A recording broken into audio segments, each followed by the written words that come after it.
Hello বন্ধুরা, তো আজকে বলবো যে পায়রা সরার নিচে মানে যেখানে পায়রা ডিম দেয় তার নিচে আরেকটা বাঁধন টাইপের যেটা আমি বানিয়েছি। দেখেন এটা আপনার কিভাবে বানাবেন। এটা বানালে কি হবে, আপনার পায়রার যে ডিমটা পারবে তখন ডিমটা কিন্তু বেশি নাড়াচাড়া করবে না, একদম সেট হয়ে যাবে। তো এর উপর ডিম দিলে পায়রার কোনো অসুবিধা হবে না। আর অনেকে কি করে বিচুলি দেয়, তাতে অনেক পোকা হয়, আর এইগুলো করলে কিন্তু আপনার পোকা হবে না।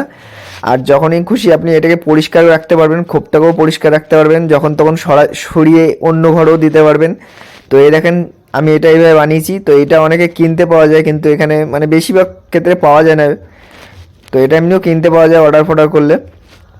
তো আরেক ধরনের সরা আছে, সেগুলো অনেক দাম। তো একটা সরা আপনারা এইভাবে বানিয়ে নেবেন। দেখেন আমি কতগুলো বানিয়েছি।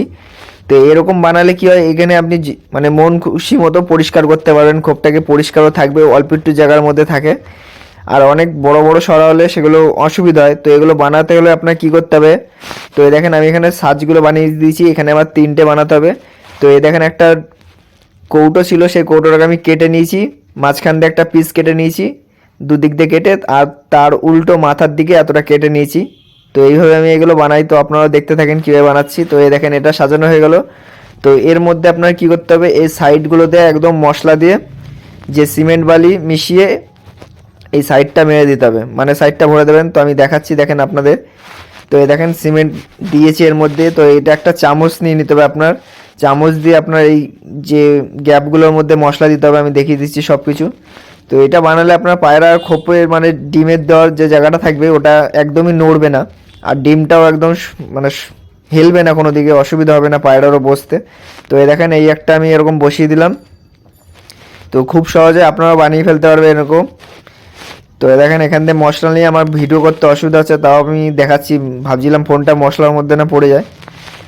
তো দেখেন এগুলো মশলা মাখানো হয়ে গেছে। তো আপনি ফার্স্টে এরকম চার কোণায় চারদিকে দিয়ে দেবেন। তো আমি ক্যামেরাটা নিতে পারছি না, মানে অসুবিধা হচ্ছিলো প্রচণ্ড ভিডিও করতে। তো ভিডিও না করলে এগুলো খুবই সহজে আমি করে ফেলি। তো দেখেন চার কোণায় আমি দেখিয়ে দিচ্ছি। তারপরও দেখেন প্রচুর অসুবিধা হচ্ছে আমি ভিডিওটা করতে। এই দেখেন চার কোণায় দিয়ে সাইডগুলো পুরো ভরে দেবেন। দেখেন এরকম ভরে দিলেন চার কোণায় দিয়ে। তো আমি একটু কেটে কেটে করবো না, অসুবিধা হবে। দেখেন আমি এটা ভরে দিলাম। তারপরে কি করতে হবে, আপনার 15 মিনিট পর এটাকে, এবার যদি সাথে সাথে করতে চান তাহলে কি করবেন, উপর দিয়ে শুকনো সিমেন্ট ছড়িয়ে দেবেন। শুকনো সিমেন্ট ছড়িয়ে দিলে এটা শক্ত হয়ে যাবে, তারপরে আস্তে আস্তে। তো দেখেন এগুলো কমপ্লিট হয়ে গেছে। এবার যদি এর উপর আপনার হোয়াইট সিমেন্ট বা এমনি সিমেন্ট গুলিয়ে মানে একটু রঙের মতো করে দিতে পারেন, মানে ব্রাশ দিয়ে, তাহলে এটা আরও মজবুত হয়ে যাবে। তারপরে এগুলো আপনি পায়রার খোপের নিচে দিতে পারেন, সরার দিয়ে দিলেই আপনার এটা তৈরি হয়ে যাবে। তো ভিডিওটা ভালো লাগলে লাইক কমেন্ট করবেন।